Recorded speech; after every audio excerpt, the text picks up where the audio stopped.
Bonjour, bienvenue dans ma bibliothèque. Nous sommes à Montréal le 20 décembre 2012 et mon nom est Bruno Lalonde. Aujourd'hui, je vous lis les toutes dernières pages de L'Empire de l'illusion de Chris Hedges, que je vous montre ici à l'écran.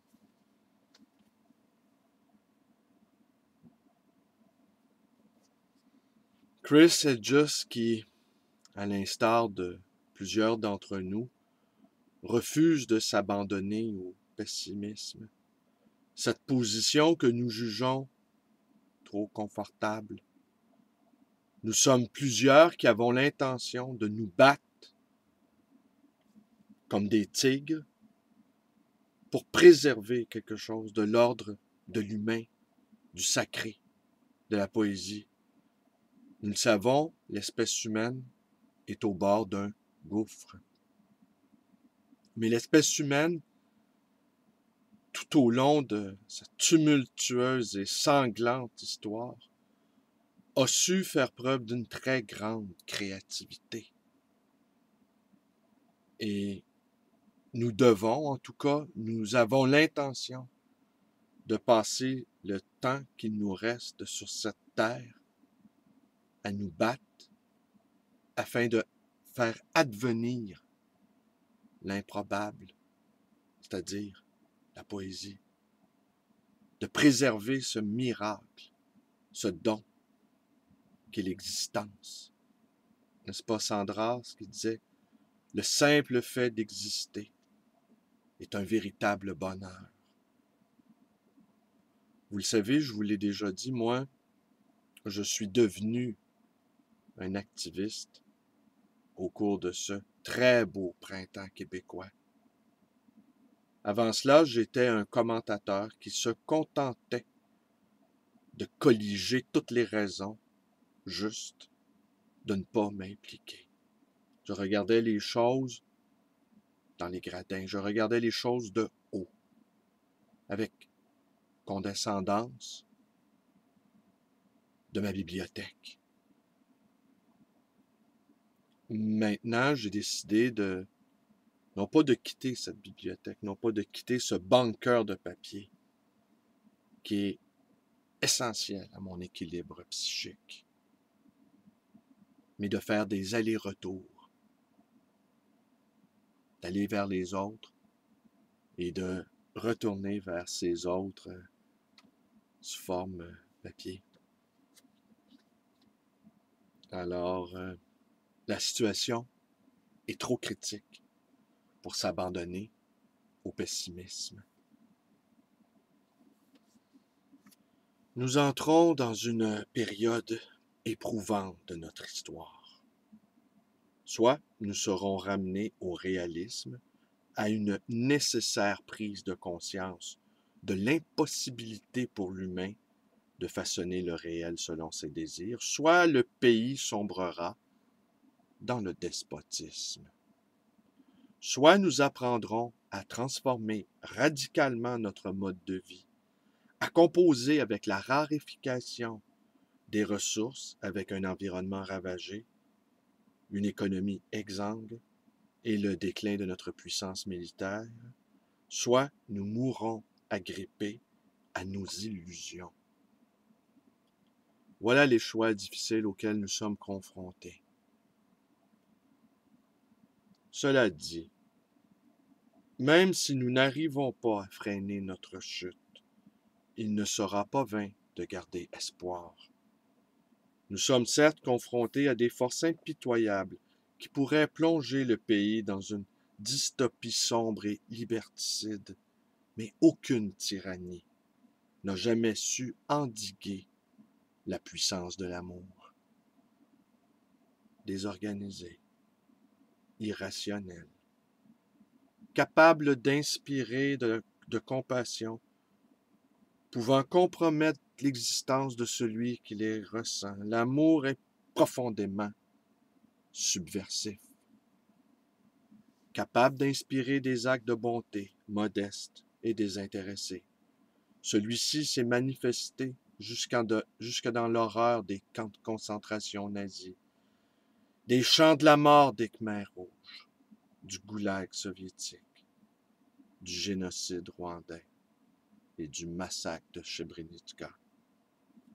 Dans son chef-d'œuvre intitulé Vie et destin, l'écrivain soviétique Valéry Grossman, l'écrivain dissident soviétique Valéry Grossman, a décrit la puissance de tels gestes. J'ai vu que ce n'était pas l'homme qui était impuissant dans sa lutte contre le mal. J'ai vu que c'était le mal qui était impuissant dans sa lutte contre l'homme.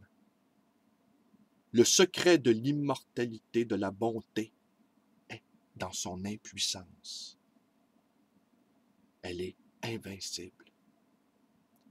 Plus elle est insensée, plus elle est absurde et impuissante, et plus elle est grande. Le mal ne peut rien contre elle. Les prophètes, les maîtres de la foi, les réformateurs, les leaders, les guides ne peuvent rien contre elle. L'amour aveugle et muet est le sens de l'homme. L'histoire des hommes n'est pas le combat du bien cherchant à vaincre le mal. L'histoire de l'homme, c'est le combat du mal cherchant à écraser la minuscule graine d'humanité. Mais si même maintenant l'humain n'a pas été tué en l'homme, alors jamais le mal ne vaincra. Que représentait un simple bout de papier aux yeux de Pol Pot ou de Staline? Que représentait un simple bout de papier pour le poète russe Ossip Mandelstam, anéanti par la terreur stalinienne, ou pour son confrère hongrois Miklos Radnoti, dont le corps retrouvé dans une fosse commune était couvert de poèmes condamnant ces assassins fascistes, poèmes qu'on enseigne aujourd'hui aux enfants de son pays. Je suis un poète bon à mettre au feu du bûcher, car il a témoigné pour la vérité. Celui-là qui sait que la neige est blanche, que le sang est rouge comme l'est le pavot, et que la tige duveteuse du pavot est verte, celui-là, il le tue à la fin, parce que lui-même n'a jamais tué.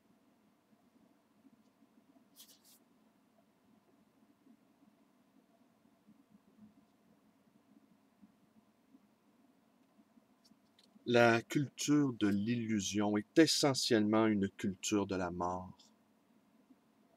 Lorsqu'elle disparaîtra, elle ne laissera pas grand-chose en héritage. Sparte a glorifié le militarisme, la discipline, l'obéissance et le pouvoir.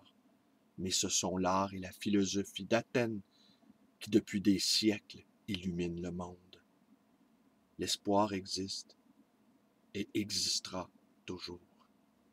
Il n'émanera ni des institutions, ni de l'État-nation, mais il s'imposera, et ce même si notre civilisation s'éteint. L'amour est plus puissant que la mort. Au Québec, on dit « L'amour est plus fort que la police ». D'ailleurs, ça va être le titre de ma vidéo d'aujourd'hui. L'amour, plus fort que la police. Il est indomptable. Grâce à lui, l'humain sait se sacrifier pour autrui et honorer le sacré. Depuis des millénaires, les élites du pouvoir tentent en vain d'anéantir la puissance de l'amour. Aveugle, implicite, insensible au chant des sirènes, de la célébrité, incapable de s'incliner devant l'illusion, indifférent à la soif de pouvoir, l'amour finit toujours par jaillir, venant rappeler à une société à la dérive qu'elle doit distinguer le réel de l'illusion. Même si l'humanité plonge dans les ténèbres, l'amour survivra et dans les décombres, s'il le faut, triomphera. Une critique que j'ai entendue à la radio sur cet ouvrage de Chris Hedges, une critique d'un universitaire, qui se plaignait de cette fin jugée par lui trop romantique, trop naïve, qui jugeait Chris Hedges finalement peu sérieux dans sa conclusion. Et c'est un autre, souvent, qui avez-vous des solutions? Eh bien, nous n'avons pas de solution. Un certain groupe de gens auxquels j'appartiens, on ne travaille pas pour trouver des solutions. On travaille pour s'évader de la prison. On verra après, quand on sera rendu dans les champs, ce qu'on fera. Pour l'instant, on creuse des tunnels. On veut s'évader. Ce n'est pas notre travail que de proposer quelque chose. Notre vocation, c'est d'ébranler. Alors, c'est tout pour aujourd'hui. Je vous remercie d'être avec moi. Vous connaissez la suite, ma page Facebook, l'abonnement, le téléphone à ma librairie. Et vous pouvez également me rendre visite à cette librairie d'occasion et d'anciens, le livre voyageur dans le quartier Côte-des-Neiges. J'en profite ici pour remercier David Giroux, qui m'a offert un livre que j'ai reçu hier par la poste, qui est la suite, en fait, de cet ouvrage de Jean-Jacques Pelletier, qui est une recension interminable des travers de la postmodernité. Je le remercie infiniment de ce cadeau. Rien ne me fait plus plaisir que de recevoir des livres. Alors merci et bonne journée à tous.